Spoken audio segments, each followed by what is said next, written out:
Califato de Córdoba. ¿Qué fue el Califato de Córdoba y qué poder tenía? El Califato de Córdoba fue un periodo de la historia de Al-Ándalus en el que la ciudad de Córdoba, en la actual España, se convirtió en el centro político y cultural del mundo islámico occidental. Durante este tiempo, el Califato de Córdoba alcanzó un poder y una influencia impresionantes, convirtiéndose en uno de los mayores imperios de su época. El origen del Califato. El Califato de Córdoba se estableció en el año 929 por Abderramán III, quien se proclamó califa, título que significa sucesor, en árabe, en referencia a su sucesión directa del profeta Mahoma. Abderramán III unificó los diferentes reinos islámicos de la península ibérica bajo su liderazgo, creando así un estado centralizado y poderoso. Este logro fue especialmente notable, ya que en ese momento el mundo islámico estaba fragmentado en múltiples pequeños reinos. El Califato de Córdoba alcanzó su máximo poder durante el reinado de Abderramán III y su hijo Alhaquén II. Durante este periodo, Córdoba se convirtió en una de las ciudades más avanzadas y prósperas del mundo, superando incluso a otras capitales islámicas como Bagdad y El Cairo. La ciudad contaba con impresionantes construcciones, como la Mezquita de Córdoba, y se convirtió en un importante centro intelectual y cultural. El Califato de Córdoba también ejerció un gran poder militar. Su ejército era temido y respetado en toda la región. Durante el reinado de Alhaquén II, se llevaron a cabo importantes expediciones militares para expandir las fronteras del califato.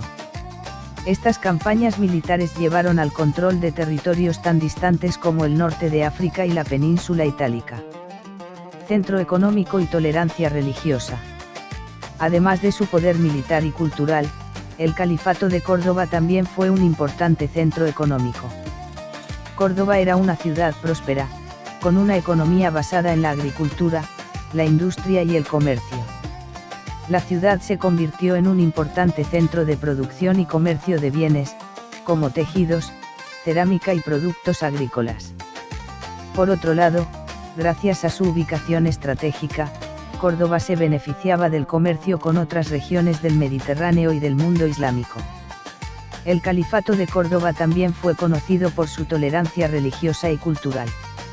Aunque el Islam era la religión oficial del califato, se permitía la práctica de otras religiones, como el judaísmo y el cristianismo. Esto atrajo a muchos eruditos y artistas de diferentes culturas y religiones, creando así una sociedad multicultural y diversa. Abderramán III, 891 a 961.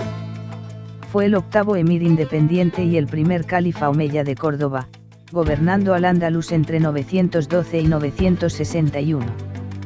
Consolidó el poder andalusí al unificar el territorio, proclamó el califato en 929, fundó la ciudad palatina de Medina Azahara y condujo a la región a su máximo esplendor político y cultural. Aspectos clave de su reinado. Proclamación del califato, 929 se autoproclamó califa, rompiendo la dependencia religiosa y política del califato abbasí de Bagdad, posicionándose como jefe supremo. Pacificador y conquistador, pacificó el emirato andalusí, combatiendo rebeliones internas y conteniendo el avance de los reinos cristianos del norte. Madinat al-Zahra, construyó la espectacular ciudad palatina de Medina Azahara cerca de Córdoba, iniciada hacia el 936, que funcionó como centro administrativo y de representación de su poder. Apogeo cultural y económico, su reinado marcó la etapa de mayor esplendor de Al-Ándalus, caracterizado por una gran prosperidad económica, desarrollo administrativo y cultural. Aspecto físico, descrito por las crónicas como un hombre de piel blanca, cabello rubio cobrizo y ojos azules, reflejando sus ascendencias de mujeres del norte. Murió en 961 tras un largo reinado de 50 años, sucediéndole su hijo Al-Hakam II. Medina Azahara. Fue una ciudad palatina, la capital administrativa y residencia del califa Abderramán III en el siglo X, construida a las afueras de Córdoba como símbolo del poder del califato omeya, destacando por su lujo, sofisticación arquitectónica y sus impresionantes jardines, aunque fue destruida durante una guerra civil apenas un siglo después de su creación. ¿Qué fue? Una ciudad palatina, un complejo urbano que funcionaba como centro de gobierno, residencia real y símbolo de la grandeza del Califato de Córdoba. Una obra maestra arquitectónica, diseñada para impresionar, utilizaba mármoles, oro y piedras preciosas, con fuentes, jardines y una organización en terrazas para separar las zonas.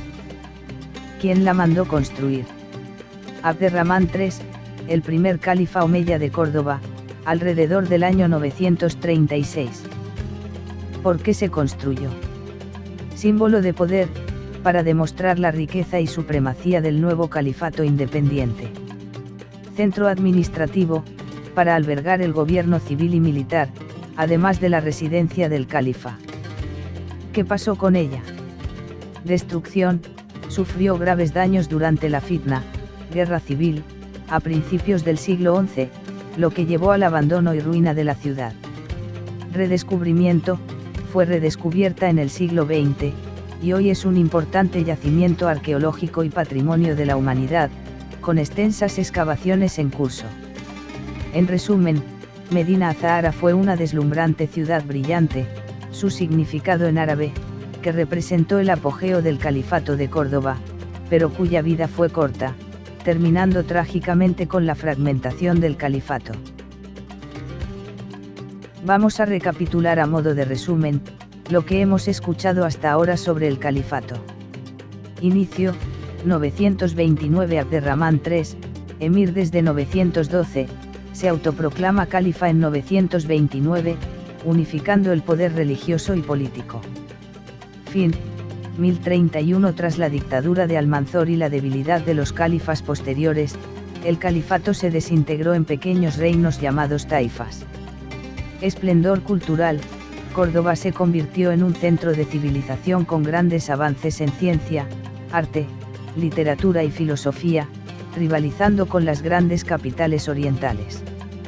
Desarrollo urbanístico, se impulsó la construcción de grandes obras, destacando la ampliación de la mezquita de Córdoba y la construcción de la ciudad palatina de Madinat al-Zahra.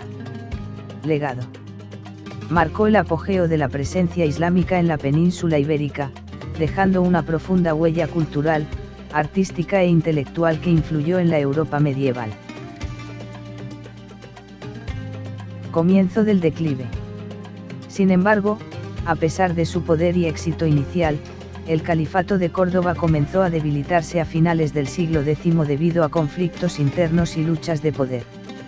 Las diferentes facciones dentro del califato comenzaron a luchar entre sí, debilitando así su unidad y capacidad de gobierno. Además, los reinos cristianos del norte de la península ibérica se aprovecharon de estas divisiones y comenzaron a reconquistar territorios perdidos. Finalmente, en el año 1031, el califato de Córdoba se desintegró por completo y se convirtió en múltiples reinos taifas. Estos pequeños reinos fueron fácilmente conquistados por los reinos cristianos en los siglos siguientes, poniendo fin al dominio islámico en la península ibérica. Almanzor, 940-1002, cuyo nombre significa el victorioso. Fue el caudillo militar y dictador de Al-Ándalus durante el califato de Hisham II.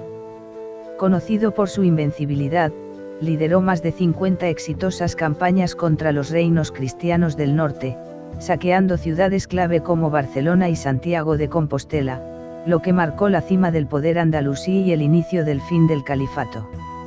Origen y ascenso, nacido como Muhammad ibn Abi Amir, estudió en Córdoba y ascendió rápidamente de funcionario a tesorero, general y finalmente regente del califa Hisham II.